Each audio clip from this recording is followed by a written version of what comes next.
ST कामगार सहकारी संस्थेची निवडणूक पार पडली। या निवडणुकीमध्ये एसटी कर्मचारी विकास पॅनलचे 11 उमेदवारांचे पॅनल उभा केलं होतं। त्यापैकी 8 जागी विरोधी पॅनलचे व 3 जागी सत्ताधारी पॅनलचे उमेदवार निवडून आले।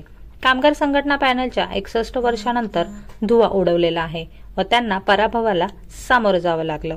एसटी कष्टकरी जनसंघातील या पॅनलचे उमेदवार सौ अश्विनी धुमाळ व त्यांच्याबरोबर निवडून आलेले विजयी उमेदवार यांचा सत्कार एसटी कष्टकरी जनसंघाचे विभागीय अध्यक्ष माजी आमदार नितीन शिंदे यांच्या हस्ते सांगली डेपोमध्ये करण्यात आला। यावेळी विजयासाठी अथक परिश्रम करणारे विभागीय अध्यक्ष व हिंदू एकता आंदोलन प्रदेशाध्यक्ष माजी आमदार नितीन शिंदे, प्रादेशिक सचिव राजू घेरमोडे, सांगली विभागीय सचिव महेश शेळके, रमेश ढमाळ, सुरेश आप्पा देशमुख, दिनेश माने, अभिजित शिंदे, बाबासो गुरव, सुरेश माने, सतीश गायकवाड, महिला अध्यक्ष मीना जाधव दबडे, वैशाली वायदंडे, भारती खोत, माधुरीताई खोत यांनी मोलाची भूमिका बजावली।